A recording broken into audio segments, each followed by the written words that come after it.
with another video, and this time we are going to focus on the writing module.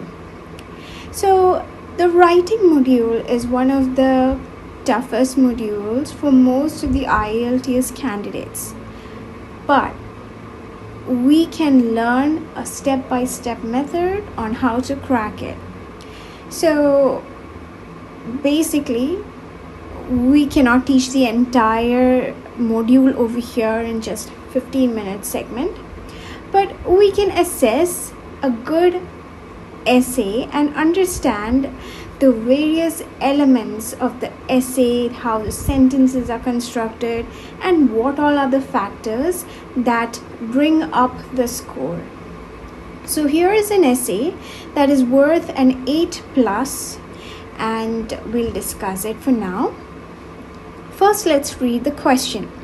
Do you agree or disagree with the following statement? For most jobs or areas of work, understanding the limits of your knowledge is more important than the knowledge you have. Use specific reasons and examples to support your answer. So over here, when you read a question, you have to understand that there are two parts to a question. One, the problem or the main issue, and the other, the question prompt. So let's see, where is the main issue mentioned? So the main issue is mentioned over here, the portion where I underline.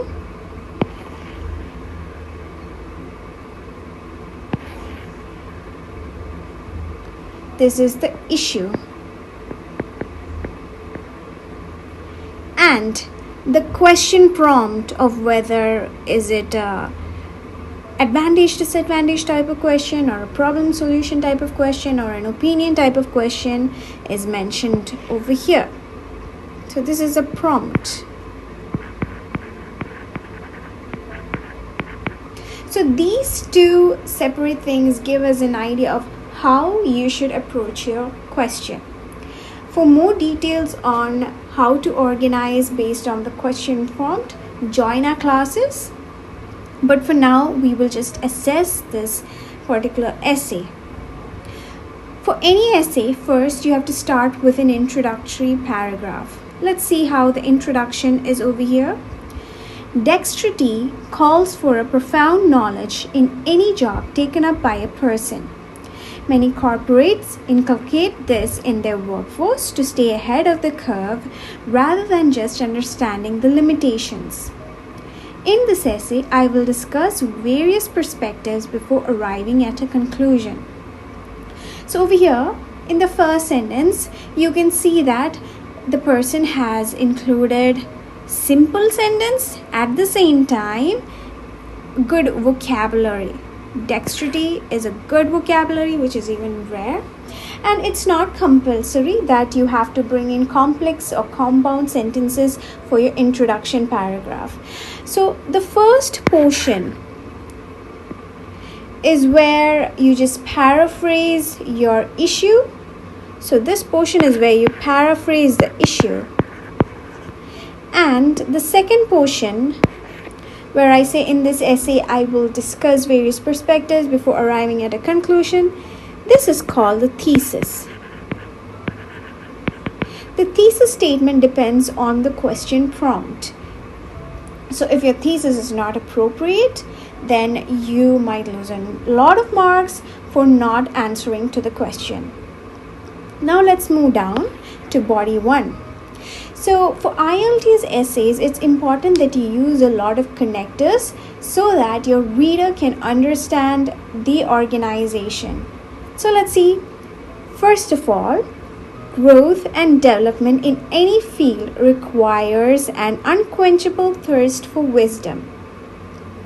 This could be achieved through various means like reading, experience, social interactions, and so on. Moreover, there is always room for improvement, as man is still evolving in all his endeavors and has not yet fully reached his maximum potential.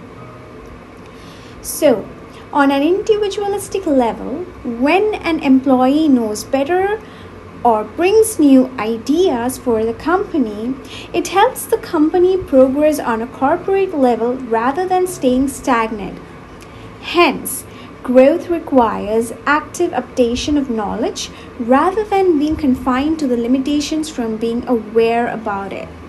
So, over here, first let's mark all the connectors that bring in organization. First of all, then moreover, then we have the hence. So we get an idea from each of these connectors what the sentence is about. Is it a next point, or is it a concluding statement for that paragraph, or is it an introductory statement for that particular paragraph, so that we get an idea of what the point is about.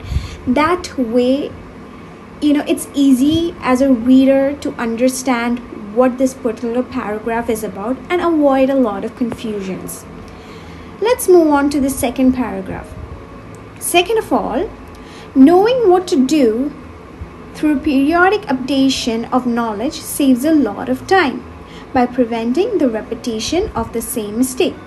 For example, expert scientists are chosen to do highly funded researches because the probability of making mistakes is lesser compared to hiring an inexperienced person. The wiser scientists know better and possess updated knowledge that help them to thrive successfully without making serious mistakes at the expense of time and resource in the field. Therefore, adroitness through banal updation of knowledge helps to save time and energy. Again, let's look at the connectors over here. Second of all, for body 2, you can see that this connector shows that we're going to talk about the second point and we're going to expand on that point. When you give a connector, like for example, it gives the reader an understanding that we're going to give an example so that the reader understands better the second point. Therefore, indicates that it is a concluding statement for that particular paragraph. Now, the third body paragraph. On the other hand, so when you see a connector on the other hand, it shows that we're going to talk about an opposing point. On the other hand, knowing about one's own limitations helps to make better choices in life. The person can discern in what area he could excel in and the field he would choose and the field he would not be able to perform well.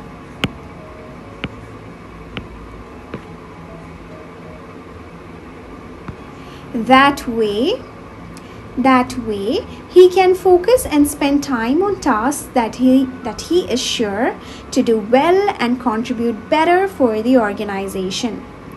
Furthermore, another connector over here shows that it's the second point that's upcoming for that particular paragraph. For some people, the awareness of their limitations could motivate them to confidently work on it and overcome the challenges they face in the particular area.